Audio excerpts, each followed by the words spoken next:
las tecnologías online son el futuro de la formación de posgrado. El grado tiene que ser presencial, el grado tiene que ser en la universidad, además por la propia formación personal del alumno, no tiene que ir a la universidad, tiene que vivir la universidad presencialmente. Yo creo que eso es algo fundamental. Pero después la formación de posgrado puede ser online. De hecho, en esta universidad, que somos muy adelantados, somos una universidad politécnica y somos muy adelantados, muy modernos, ya se está planteando en determinadas esferas la posibilidad de hacer másteres online. Másteres online que pueden estar organizados por varios módulos de cursos de especialización. Por ejemplo, nuestro máster tiene 60 créditos, pues y nuestro curso online tiene 20 créditos. Evidentemente son solamente algunas de las asignaturas del máster.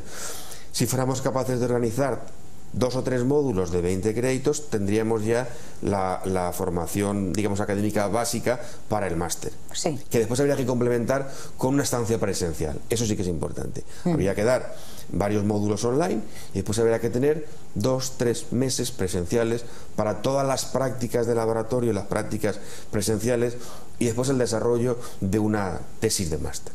Pero esto puede suponer pues 3 o 4 meses únicamente de presencialidad, mientras que digamos que la parte básica académica el alumno puede estudiársela pues con los materiales y con la formación online. Este futuro nos parece muy interesante. Y a ver, bueno, ya estáis en ese futuro. El primer paso lo hemos hecho, el primer módulo curso ya está en marcha. ¿Y la acuicultura es distinta en los países? Muy distinta. ¿Sí?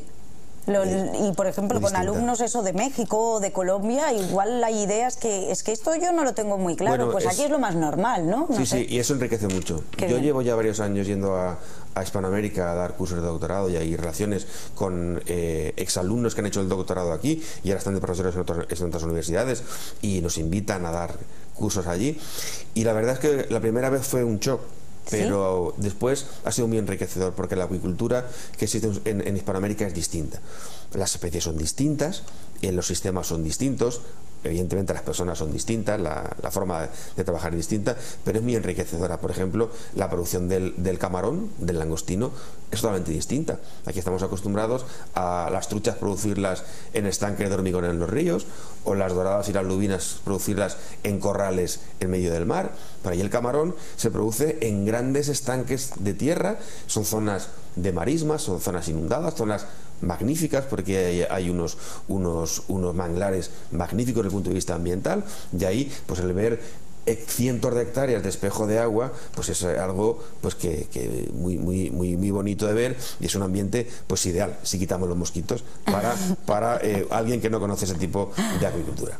Pero bueno, al final es acuicultura, las técnicas son las mismas, la reproducción es reproducción, la alimentación es reproducción, la fisiología es fisiología, es decir que las técnicas son las mismas, solamente que varían las especies, que son diferentes, y los sistemas de producción más intensivos en la acuicultura occidental y más extensivos en la agricultura de Sudamérica. Es importante que mantengamos nuestra agricultura productiva con nuestras especies para ofrecer un producto distinto, de calidad, cercano y que genere riqueza en nuestros propios países. Es imposible poner límites al campo y al mar, y hay empresas multinacionales y empresas españolas, una empresa magnífica que es Pescanova, que es un orgullo cuando vas por Sudamérica, por Ecuador, y de pronto encontrarte que Pescanova está allí produciendo camarones. Esto está muy bien. Y otras multinacionales que van a producir especies en diferentes partes del mundo, pero especies que se adapten a esta producción intensiva en otras zonas del mundo, por temperaturas, por especies, que tengan un coste relativamente más bajo, que se puedan filetear, congelar y mandar como producto, obviamente de calidad, pero como un producto diferente para el consumo, digamos, no me gusta la palabra granel, pero para el producto, digamos, de todos los días. Y reservar esas especies nuestras, autóctonas, de calidad, que conocemos muy bien, que tienen una frescura máxima para ese consumo, digamos, pues de domingo, de Navidad, o de cuando queremos cenar con nuestra pareja, con nuestros amigos, un producto pues cercano y de calidad. Pues sí. Esas dos agriculturas tienen que convivir en el futuro.